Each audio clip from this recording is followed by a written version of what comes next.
It's virtually impossible to sustain the virtues for very long from the old state of consciousness, because the old state of consciousness is dominated by ego.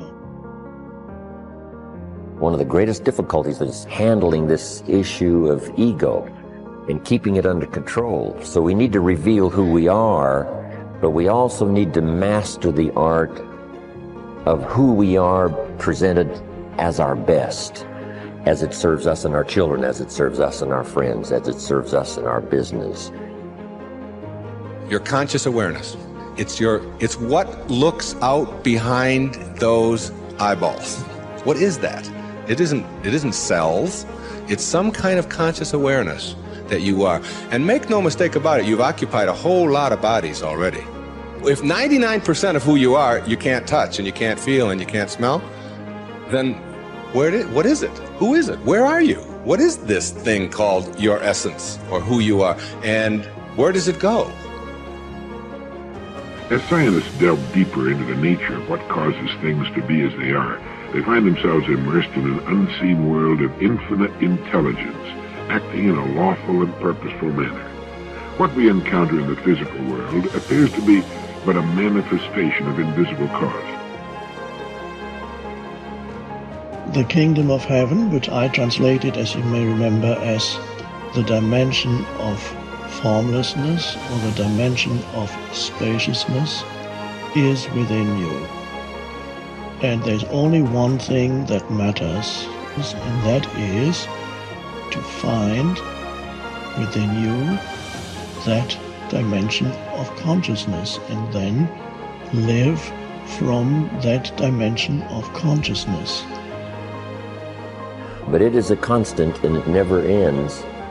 But if we can make a personal appeal to ourselves, I want to constantly work on developing the positive side of my nature and do my best to suppress that darker side that would not allow me to be most of what I can possibly be. I think that's what's important. Of course, it is better that somebody should at least attempt to cultivate the various virtues. To cultivate this, it's a wonderful intention, and it's better than not trying to cultivate it, but ultimately you won't really succeed unless there's a shift in consciousness in you that is primary. Make sure what you do is the product of your own conclusion, not to do what someone else says. Take what someone else says, process it, think about it, ponder it. If it makes you wonder, it makes you think, then it's valuable. Then when you go take action, make sure that the action is not what somebody told you to do. Make sure the action is the product of your own conclusion. A lot of people say, I want to quieten my mind, and then they struggle in meditation. But trying to quieten the mind is a thought, so it's also the mind. So you can't use the mind to quieten the mind, right? All you have to do is ask yourself, what am I aware of right now? And then favor the awareness instead of the experience, because the experience is a projection of the mind. Awareness is independent. Awareness is infinite possibilities. It's limitless. It's beyond imagination. It's infinite. It's the real you that recycles as body-mind. People talk about reincarnation, but reincarnation is happening every second. Every thought that you have is a reincarnated thought. Every perception that you have is actually a recycled perception. We just get bamboozled as soon as we're given a name. So, I was given a name, Deepak Chopra. Now, that is a symbol of who I am. It's not who I am. But, if you repeat somebody's name enough, you're David, you're David, you're David, then the poor kid is screwed because he thinks he's David, when in fact he's the infinite being with a name called David. So, you're not your name. Your name is a symbol of who you are.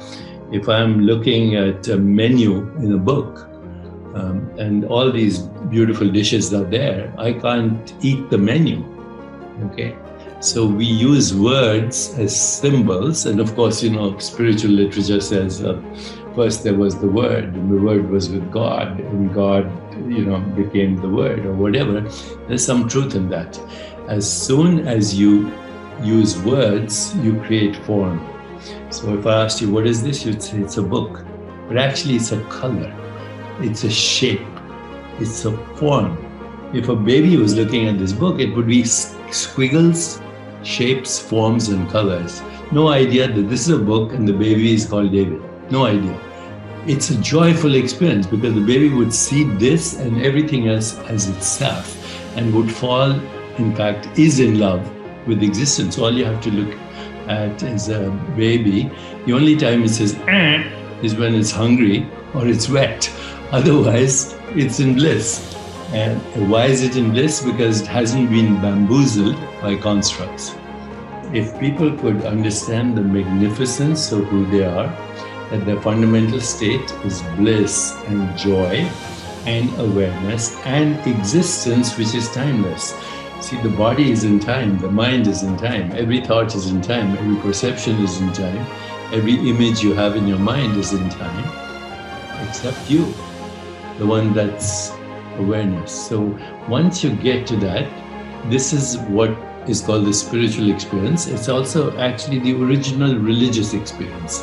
Whether it's Jesus or Muhammad or Buddha, it doesn't matter.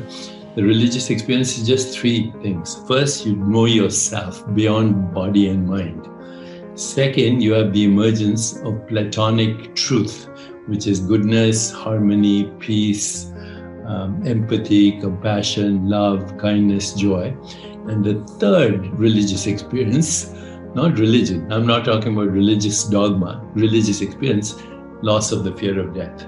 If you have those three things, you know your true self, you have the emergence of what we call Platonic values, truth, goodness, beauty, harmony, love, compassion, joy, equanimity, and you lose the fear of death, what left? You're free.